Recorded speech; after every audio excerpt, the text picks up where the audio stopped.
apologies, but we're back to it. And today we're going to go over the 8th section of the first chapter in Gunther Anders' essay, The World as Phantom and as Matrix. Moving into this section, the premier point which was developed, amongst others, was the manner whereby through the vicissitudes of broadcast media, the world takes on a banalized aspect for our persons. And this becomes familial. And here the word familial is intended in a critical or pejorative light. It is intended perhaps in the expression that familiarity breeds contempt. There is a loss of the sense of otherness. Now, it's a fundamentally illusory loss. It's a distortion of our relationship with the real. In the 8th section, what Anders does is sketch what he calls 3 collateral roots to this phenomenon of banalization or familiarization. A similar notion which arises in the tradition is the notion of the disenchantment of nature. That sometimes comes up in discussion of some of the fallout from the emergence of natural science. But we may circle back to that point. As I said, he sketches 3, as he puts it, collateral roots. So one of those is what he refers to as the democratization of the universe. And what does he mean by this? Well, an example in the previous section, though I didn't specifically talk about it, he indicates how historical figures of import, say Socrates, that's the one he uses, extraordinary people, because they're then presented to us in the light of just sort of fixtures for entertainment and fixtures for casual engagement, sort of lose their aspect as exhibiting something like excellence or virtue or greatness out of the ordinary ken of human beings. Not to say that such extraordinary quality doesn't reside within us all, but very many of us fail to make way for its exhibition. So when it does shine forth, that notable attainment should be celebrated, but not in a manner which makes it unduly ordinary. Hence, banalization, or the banality of it all. But what Anders proffers is that there is an inappropriate transposition of what you could call the politically democratic sensibility, which leans towards a dramatic commitment to equality to all phenomena globally. There's a loss of appreciation for the need to distinguish or discriminate in a manner where valuative difference counts. And the problem with this radical equalization, this leveling, which he feels is one of the major contributors to the banalization of the world, of life, of our experience, is that it is dishonest, for one thing. It falls out of step with the fact that there are things like excellence and standards, but also it undermines our relationship with value itself. When there's simply sameness, homogeneity, kind of a gray palette, there arises a sense of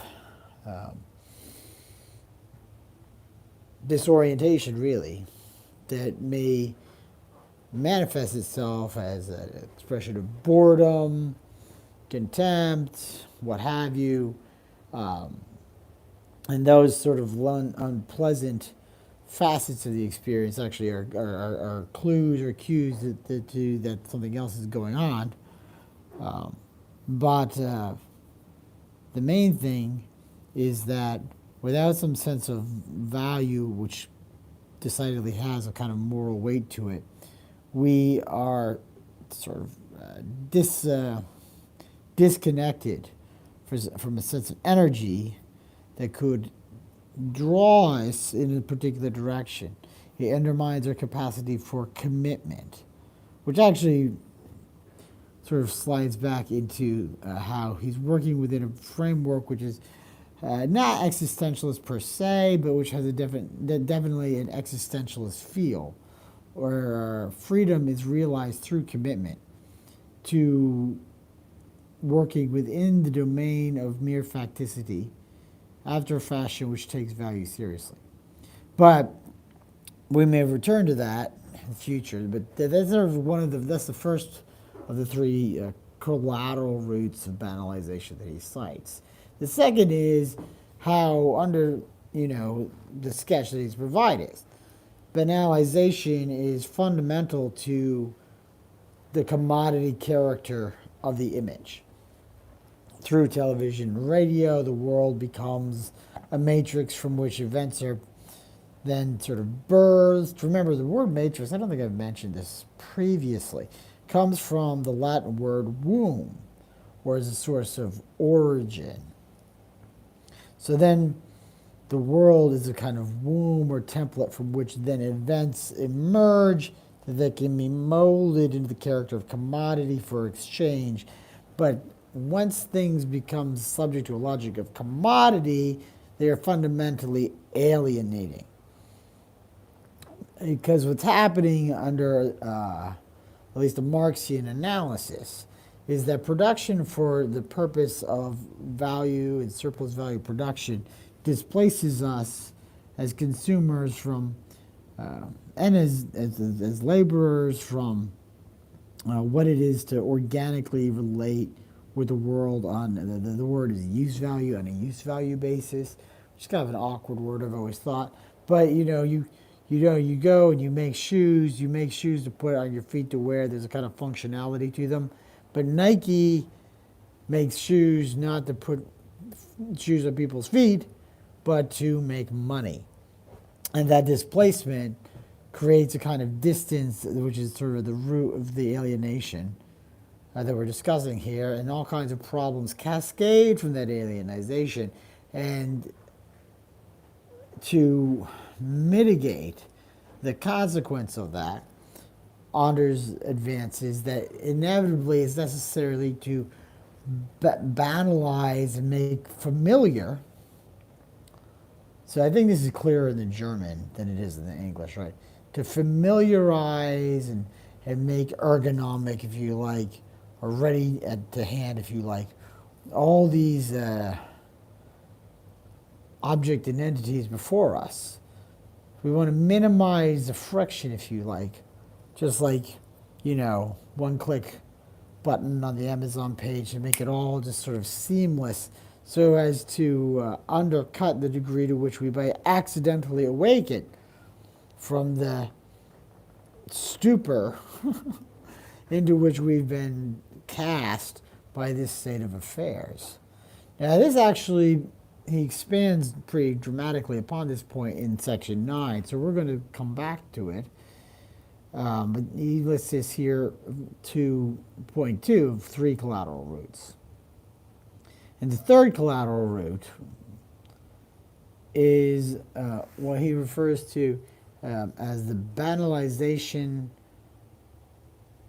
as a function of science, or the scientific worldview. And I said we already sort of adumbrated or foreshadowed this, referencing the idea of the disenchantment of nature. And there's a great sort of passage in Shakespeare, actually, which I'm fond of quoting, right? Look you this sky, this brave, o'erhanging firmament, this majestical roof fretted with golden firelight, it seemeth to me no other thing than a foul and pestilent congregation of vapors. Whereby Shakespeare then has poetically indicated to us the sort of reductive character of science and the scientific project with its various materialist commitments.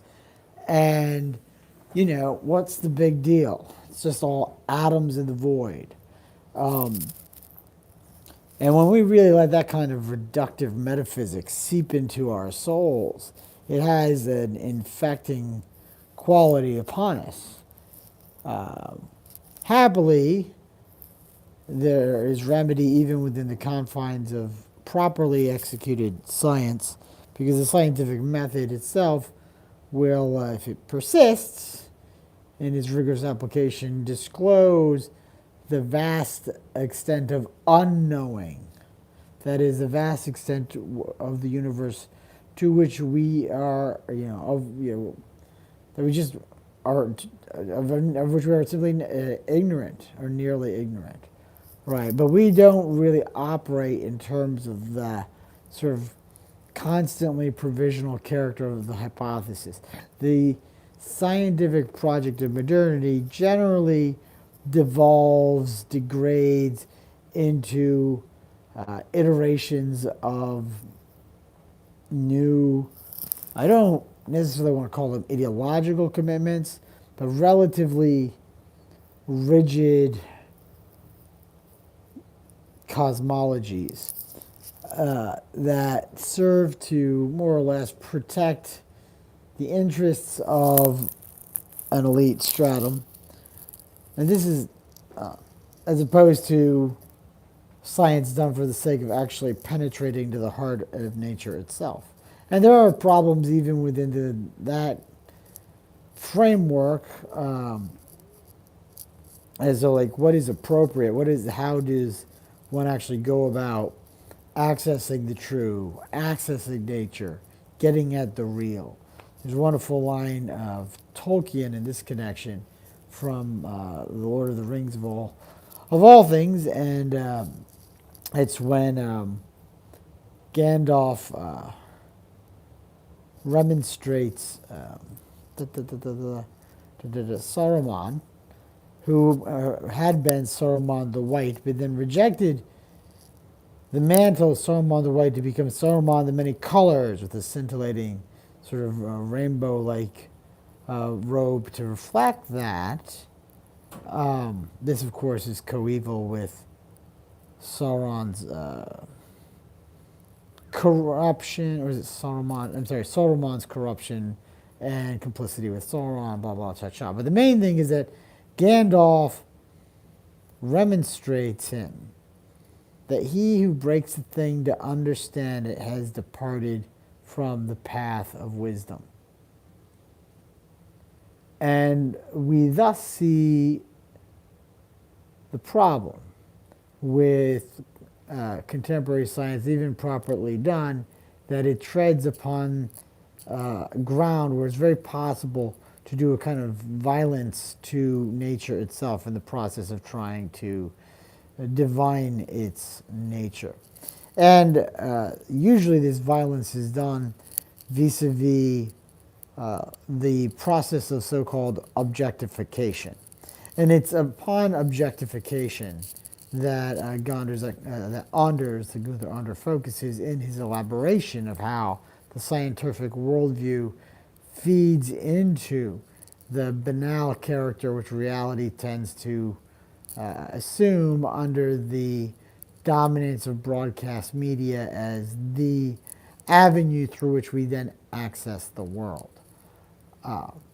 Because what happens when we objectify nature, when we think of it as something objective, is that we're actually participating in it's a kind of abstraction which loses touch with the fact that as the world arises before us, it has a seamless quality to it there's a continuity between who and what we are as subjects or subjectivities and what the world is as it arises as a set of sort of so-called objects. There's a continuity which is forgotten in the name of trying to access some kind of objective picture. Another manner in which Anders puts this is that there's, on the one hand, a practical sense of the world and a theoretical sense of the world. And under the dispensation of the contemporary project of modernity, the theoretical sense of the world has a certain hegemonic primacy, which is an issue because it alienates us from the world in a very radical way. This was seen relatively early in modernity. You could say it was even seen in Shakespeare. But certainly it was explicated in Kant through his division of the subject and the object in the so-called Copernican revolution in epistemology, which he attained in his Critique of Pure Reason, where you go at, right into the heart of this matter. And I could obviously go on about that. I'm going to cut myself off there because I just want to iterate the main points of Anders' texts in section 8, which leads into section 9. He says, well, this is all well and good, but we still haven't quite gotten to the pith, the essence of banalization. And this is what he does in section 9. And what he proffers is sort of, jump the gun there, is that banalization arises not simply as a consequence of commodity logic, but banalization is a camouflaged version of alienation.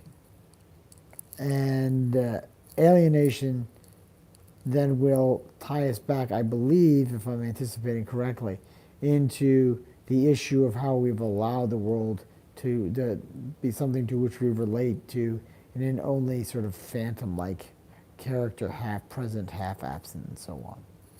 All right, well, there you have it. That's section 8. Thank you for your patience. I hope that was at least stimulating. And if it's a bit on the technical side, sometimes that happens. So hopefully it wasn't too forbidding as a consequence. I'll leave you there for now, and I'll hopefully talk to you guys tomorrow very soon with section 9. Ciao.